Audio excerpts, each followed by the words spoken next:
Merci de nous rejoindre sur Al24 News pour votre journal de 19h.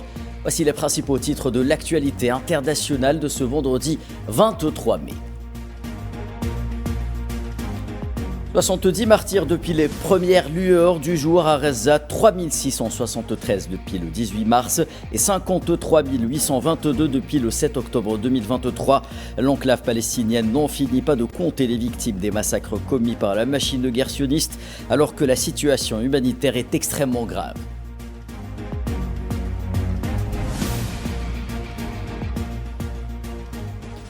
Le président mauritanien El Ghazouani souligne la nécessité d'aplanir tous les obstacles entravant le développement des relations économiques algéro-mauritaniennes à l'occasion d'une rencontre avec le ministre du Commerce intérieur algérien en marge de la 7e foire des produits algériens à Nouakchott. Ce sera le dossier du jour.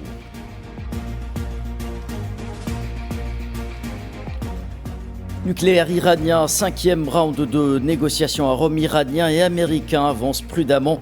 Le chef de la diplomatie iranienne évoque ce soir des discussions compliquées avec Washington.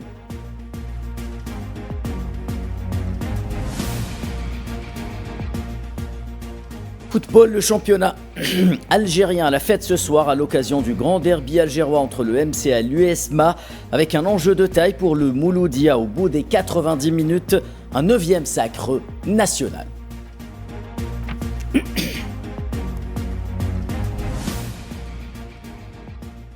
Madame, Monsieur, bonsoir. L'agression génocidaire sioniste contre la bande de Gaza se poursuivait ce vendredi pour le 67e jour depuis la reprise de l'agression le 18 mars dernier, dans un contexte d'escalade des violences contre les civils et les familles palestiniennes. Les corps de 60 martyrs et 185 blessés sont arrivés dans les hôpitaux de Gaza au cours des dernières 24 heures. Les autorités sanitaires palestiniennes ont indiqué que 3673 Palestiniens sont tombés en martyrs et 10 341 autres ont été blessés. Justement, depuis le 18 mars, le bilan global de l'agression depuis le 7 octobre 2023 s'élève désormais à 53 822 martyrs et 122 382 blessés.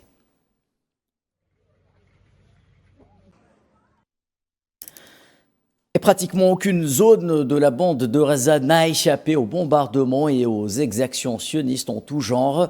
70 martyrs ont été signalés depuis les premières heures de la journée, mais ce sont les dernières heures qui ont été particulièrement sanglantes, comme à Khan Younes, où 8 personnes sont tombées en martyrs. À Qizan al-Najjar, 4 martyrs, dont un journaliste dans la région de Saftawi au nord, 2 martyrs de la famille Hawajiri à Jabalia, 3 martyrs de la famille Sharitah au quartier Sabra ou encore une martyre à Deir el-Balah et une autre à Nusayrat.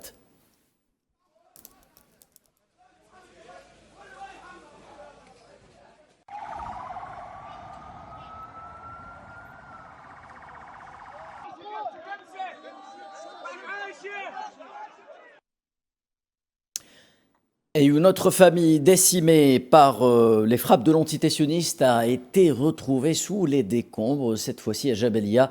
Il s'agit de la famille Dardouna dont la maison a été bombardée sauvagement par l'armée d'occupation. Les corps de 14 martyrs, dont des femmes et au moins 3 enfants, ont été récupérés. Au nord de Gaza, chaque jour est un cauchemar. Les massacres deviennent une fatalité. Et le décompte des victimes augmente d'heure en heure. Dans la nuit de jeudi à vendredi, l'entité sioniste a de nouveau frappé Jabalia sans état d'âme. Femmes, enfants, tous sont devenus une cible. Une maison de 5 étages réduite en poussière.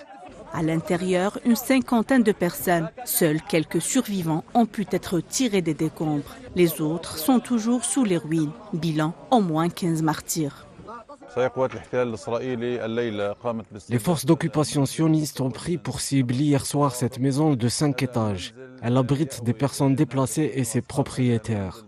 Une 50aine de personnes se trouvaient à l'intérieur. Seuls quelques enfants et femmes ont réussi à s'en sortir. La plupart sont encore sous les décombres.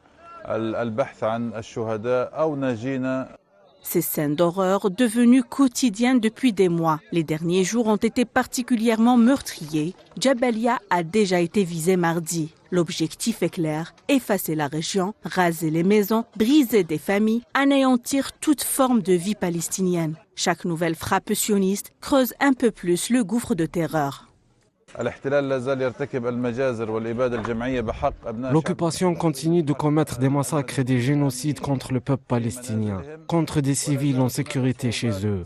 De nombreuses difficultés subsistent en raison de la destruction par les forces d'occupation israéliennes des équipements et des capacités de défense civile, ainsi que de la quasi-totalité, voire de la plupart, des ambulances.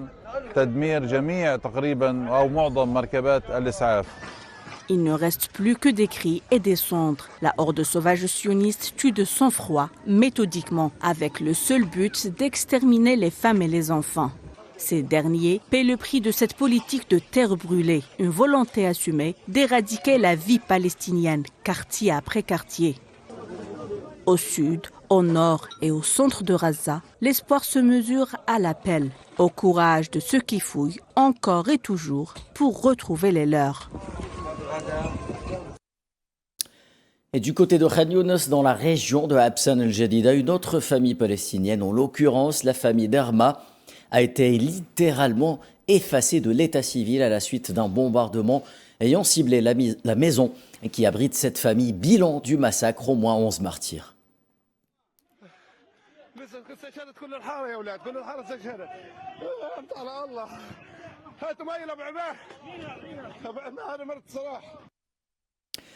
Et malgré l'ampleur de la catastrophe humanitaire, je vous le disais en titre, qui frappe de plein fouet le système de santé à Gaza, l'entité sioniste continue de cibler les hôpitaux de manière délibérée.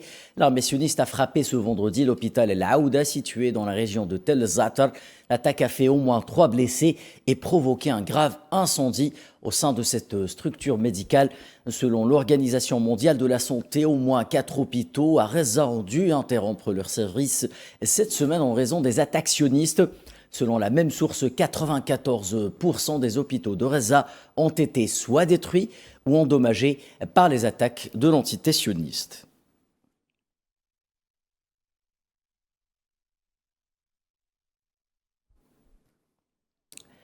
Et dans un contexte de crise humanitaire extrêmement grave, le secrétaire général des Nations Unies, Antonio Guterres, a déclaré ce vendredi qu'une aide massive était nécessaire à Gaza. Le patron de l'ONU a par ailleurs ajouté que les Palestiniens de Gaza vivaient la période la plus cruelle depuis le début de ce génocide.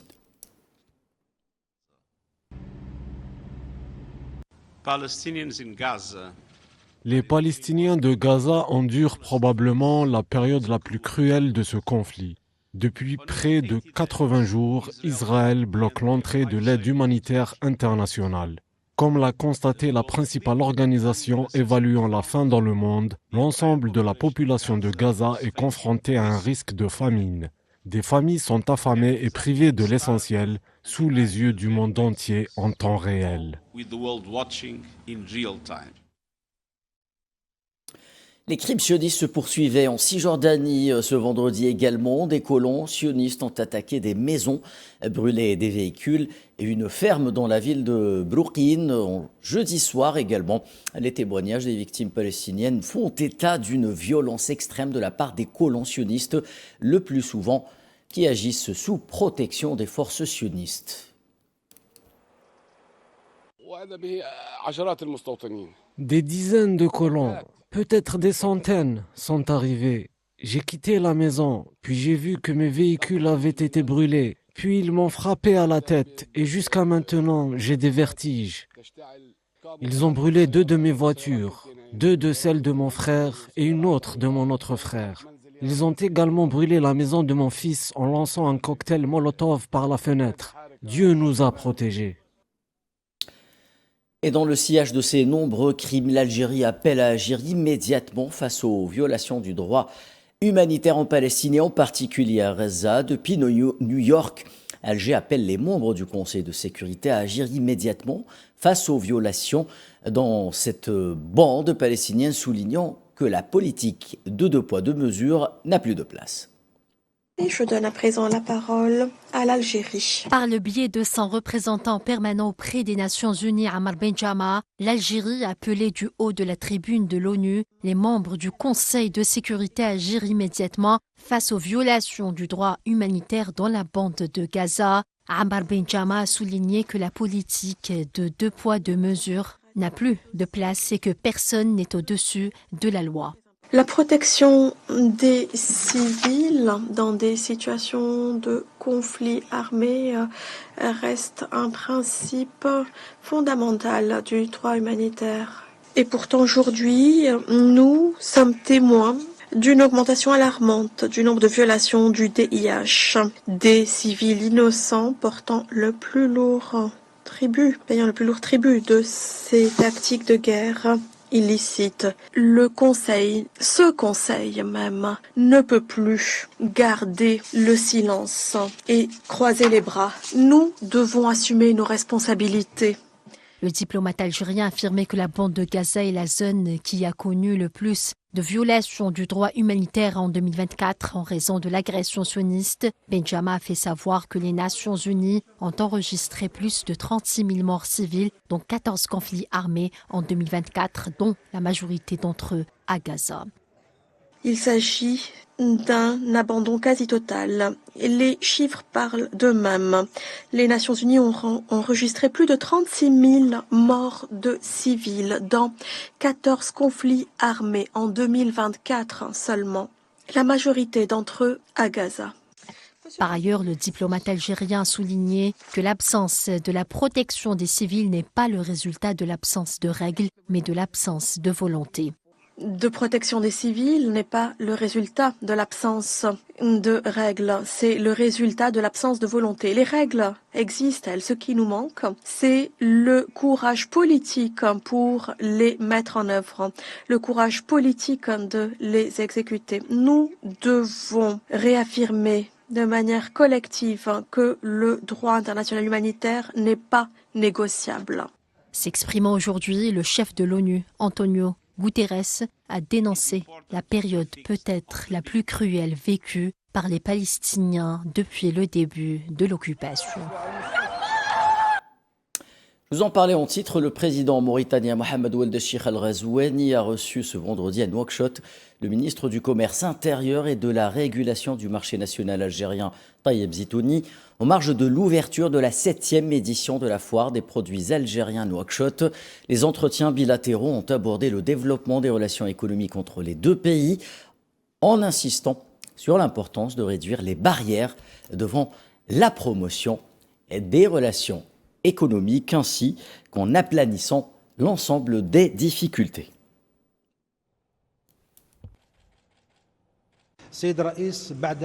Le président, après avoir examiné l'ensemble des données, souhaite promouvoir les relations économiques et commerciales afin de les hisser au même niveau que les excellentes relations diplomatiques entre les dirigeants des deux pays. Il a donné une série de recommandations, notamment la levée de tous les obstacles. L'Algérie et la Mauritanie ne partagent pas seulement un marché commun, mais aussi une histoire profonde, des relations enracinées et un partenariat politique exemplaire entre les deux peuples, les deux pays et leurs dirigeants respectifs.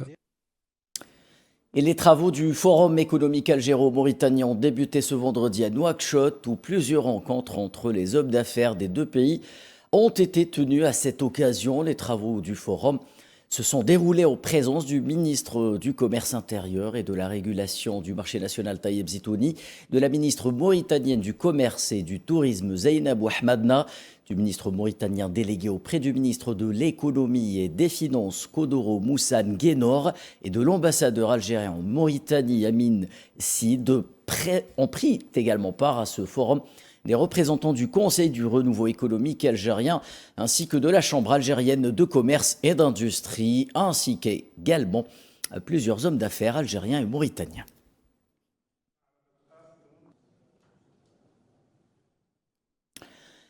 Et donc la 7e édition de la foire des produits algériens en Mauritanie s'est ouverte jeudi à Nouakchott avec pour objectif renforcer les relations commerciales entre les deux pays et ouvrir de nouvelles perspectives de partenariat bilatéral. 219 exposants sont présents lors de cette édition, représentant divers secteurs dont le bâtiment, les travaux publics, l'industrie, l'énergie, la pétrochimie, les industries pharmaceutiques, l'électronique, la mécanique, la sidérurgie et les services.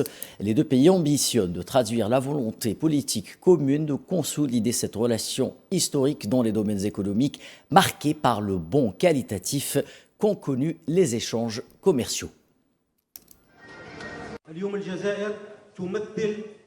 L'Algérie représente aujourd'hui 30% des échanges commerciaux extérieurs de la République islamique de Mauritanie. Elle dispose également d'importants investissements. Comme vous le savez, les bonnes impressions constituent une base solide qui reflète la volonté commune de l'Algérie et de la Mauritanie. La Mauritanie n'est pas seulement un marché, mais plutôt une profondeur stratégique et un véritable partenaire économique pour l'Algérie. Ce n'est donc pas un hasard si les exportations précédentes sont devenues des plateformes efficaces pour renforcer les relations économiques, intensifier les échanges commerciaux et créer des partenariats rentables dans divers domaines. Aujourd'hui, nous avons une nouvelle opportunité de renforcer les liens de partenariat et d'intégration économique en encourageant les secteurs privés des deux pays à construire des ponts de coopération efficace et à suivre le rythme vers une économie résiliente, prometteuse et intégrée dans l'environnement maghrébin et africain. Et la destination Mauritanie est devenue en l'espace de quelques années seulement un débouché de choix pour les produits algériens qui se sont imposés sur ce marché. Et grâce à cet élan, l'Algérie représente désormais 30% des échanges extérieurs de la Mauritanie. Dès les premières heures de l'ouverture, la foire des produits algériens à Nouakchott a attiré une foule nombreuse composée de commerçants, d'opérateurs économiques et de visiteurs, tous désireux de découvrir la diversité et la qualité des produits algériens. Avant tout, je tiens à remercier l'État algérien qui offre des nouveaux horizons à ses producteurs en leur permettant de transférer leur savoir-faire et leurs produits vers le continent africain et d'autres pays. L'objectif de cette participation est de conquérir un nombre important de clients en Mauritanie. Après une première opération d'exportation réussie en Tunisie, nous avons aujourd'hui l'honneur de visiter la Mauritanie dans le but de saisir de nouvelles opportunités d'exportation.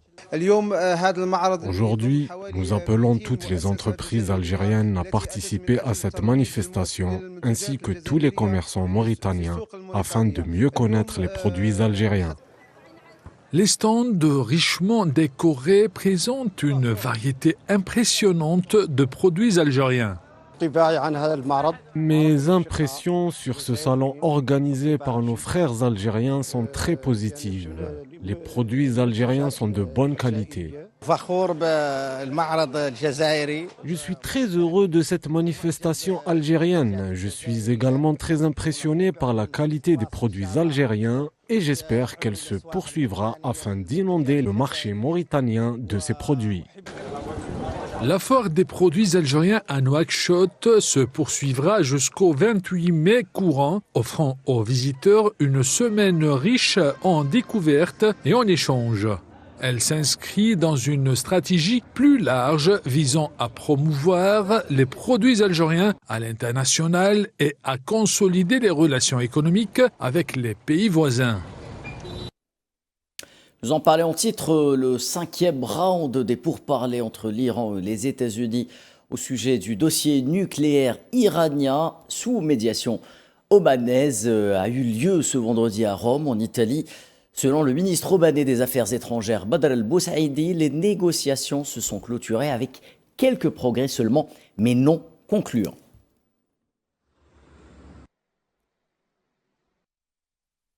Nous espérons clarifier les questions en suspens dans les prochains jours afin de progresser vers l'objectif commun de parvenir à un accord durable et honorable. Conflit en Ukraine après des pourparlers russes et ukrainiennes à Istanbul et un appel téléphonique entre Trump et Poutine. Moscou et Kiev abordent chacun de son côté la suite des événements. Les déclarations fusent de part et d'autre quant aux réelles intentions derrière ces négociations. Entre Kiev et Moscou, Les négociations avancent d'un côté, notamment concernant l'échange de prisonniers entamé aujourd'hui sous les salutations de Trump. Mais mis à part ce volet, les tractations ont mené à des accusations mutuelles des deux camps, Kiev et Moscou se rejetant l'un à l'autre la responsabilité du prolongement du conflit. Sergueï Lavrov est monté au créneau pour défendre les populations russophones de l'Est ukrainien, qui ont depuis 2014 constitué un point de discorde entre les deux parties. L'Ukraine est accusée depuis 10 ans d'opprimer les populations russophones du Donbass. Nous ne pouvons pas abandonner le peuple russophone d'Ukraine au régime actuel. C'est une illusion si le gouvernement, ou plutôt la junte dirigée par le président ukrainien Volodymyr Zelensky, pense que, lorsqu'un accord de cessez-le-feu sera conclu, les derniers habitants de l'Ukraine respecteront les lois qu'ils ont adoptées. Pour Zelensky, il est dans l'intérêt de l'Ukraine de mettre fin à la guerre, une guerre qui a usé le pays depuis maintenant 3 ans. L'Ukraine n'a aucun intérêt à prolonger la guerre, mais elle se tient prête à toute évolution de la situation.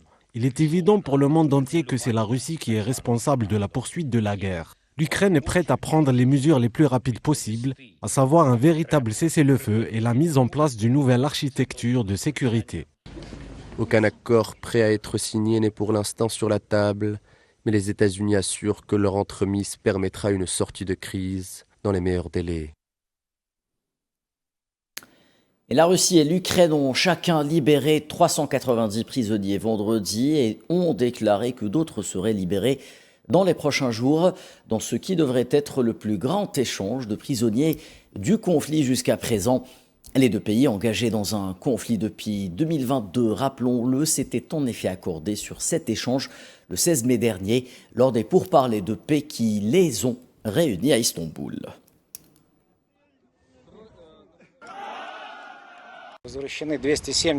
Dans le cadre de la mise en œuvre de l'accord conclu à Istanbul le 16 mai, 270 militaires et 120 civils russes, dont ceux capturés par l'Ukraine dans la région de Koursk, ont été rapatriés aujourd'hui du territoire contrôlé par Kiev.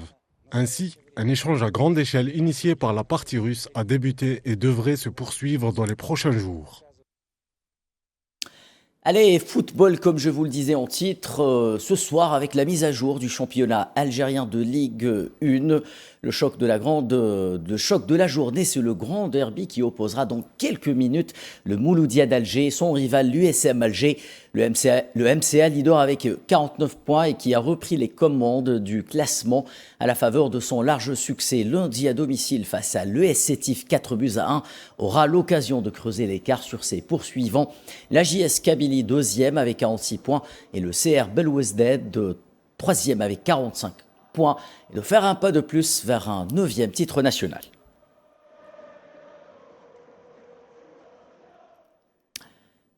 Et sans plus tarder, rejoignons en direct du stade 5 juillet à Alger notre envoyé spécial Faisal Salah. Bonsoir Faisal.